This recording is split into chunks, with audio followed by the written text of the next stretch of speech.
we move to this poll, this little poll, this few questions, I'd like to tell you a personal story, a short personal story about my last holiday. So last month, my husband and I, we rented for a holiday a house in the southwest part of France, a region called Périgord. I don't know if you know it. It's a beautiful region. So we had this beautiful house, beautiful region, with a swimming pool for the children, important, and a park all around, big trees, and under the trees, in the shadow of the trees, a big table to have our dinner outside. Because I don't know for you, but one of the great pleasure for us is to have dinner outside at sunset, you know, when the sun goes down and the heat is milder. So here we were, ready for our first barbecue, our first seasonal barbecue, when we realized that we were not going to make it. Because in order to save or to protect the swallow, the bees, and the frogs, the use of many pesticides has been forbidden in Europe for a few years already. And thanks to that, now it has become impossible to have dinner outside unless you share your meal with flies and with wasp, yeah. Or unless you wear a mosquito net. So at that point, we came to the question, with my husband still, we came to the question, do we love bees and frogs enough to sacrifice our dinner outside? More globally, do we prize biodiversity enough to change our way of life and to give up part of a comfort? Well, that's the type of question we wanted to raise today in order to test our ability, our willingness to change if necessary. So let's move to the question now. First question, and let's go to your iPad and don't look at your neighbor, please. First question about the big blackout. Every day now, we are reminded that fossil fuel reserves are running out and global warming is upon us. So what's your reaction? You think we don't need to panic because, after all, experts are often wrong? Or you think there's nothing you can do about it because the real problem is actually overpopulation? You think that when time will have come, technological progress will solve the problem? Or you think that we've made this mess, so now it's up to us to sort it out. So let's do something about it already. I suppose everybody has an answer. Please click on your iPad. Should we move to the second question? So now it's time to confront the situation. We know that cars are guzzling a large proportion of available fossil fuels, and we know that they are also a major source of CO2 emissions. So what do you think should be done? You think we should prohibit the sale of vehicles that consume too much fuel or that emit too much CO2? You think we should encourage the use of public transport by making train cheaper and by increasing tolls on roads? Or you think we should promote the use of bicycle and car sharing? Or last possibility, you think that the real urgency today is actually economic crisis, so we should not exacerbate it by penalizing the automobile sector. I invite you to click. So let's move to the third question now. Question 3. Yep. I think it's okay. Oh, yeah, there is a counter. Okay. Question 3, about the transition. And the question is to know what we can do, what according to you can be done at the local and household scales to facilitate the energy transition. Turn off outdoors and shop window lighting between the hours of 11:30 p.m. and 5 a.m. and stop using seasonal lighting decoration in the city? Or do you think we should impose an ecological tax on income? You think that we could provide intelligent electric meters so people can learn to regulate consumption? Or last possibility, you think the problem can't be solved at the level of individual anyway, and it is up to companies and governments to come up with solutions?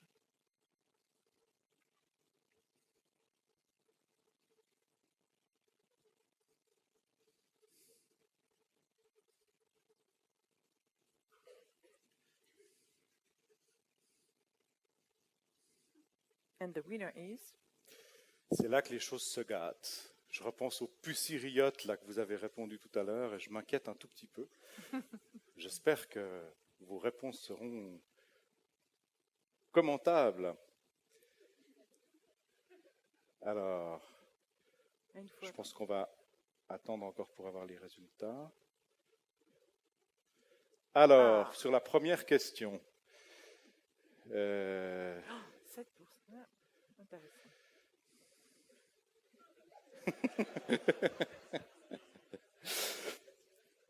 Donc, il y a une nette majorité sur la quatrième réponse. Donc, je vous rappelle qu'il y a plusieurs réponses possibles. Enfin, vous le savez, puisque vous venez de répondre au questionnaire.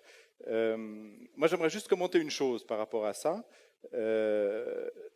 Ce que nous dit la recherche par rapport à ces questions-là, la recherche en sciences sociales, c'est que progrès technique et innovation sociale vont souvent de pair. Hein.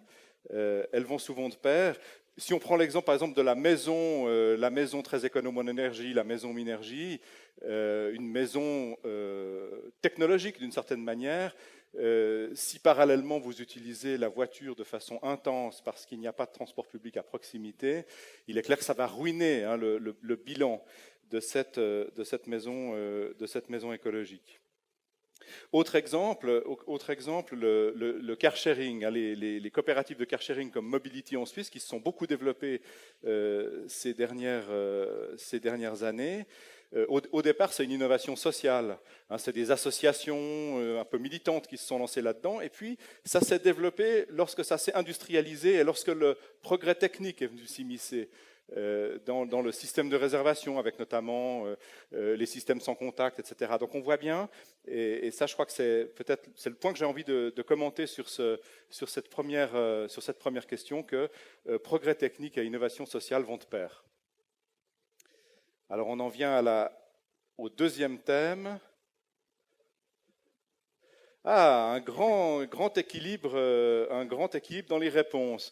Moi, j'avais envie de reprendre peut-être la question du train cheaper hein, et de la question aussi des taxes au niveau des routes. Alors, dans les années 80, il y avait un exemple qu'on citait très très souvent comme un modèle en matière d'économie des transports urbains. C'était le road pricing de Singapour. Hein. C'est quelque chose c'est un road pricing qui était un petit peu pionnier. Mais ce qui était difficile finalement, c'est que ce road pricing, il avait été développé de façon un peu autoritaire. Hein. On voit dans le fond que pour pouvoir développer du road pricing, il y a eu des études qui ont été menées en Suisse plus récemment, notamment à Berne. Eh bien, il y a toute la question de l'acceptabilité politique et sociale hein, qui est absolument centrale. Et en fait, ça se gagne. Ça se gagne. L'exemple de Stockholm est un excellent exemple de ce point de vue-là.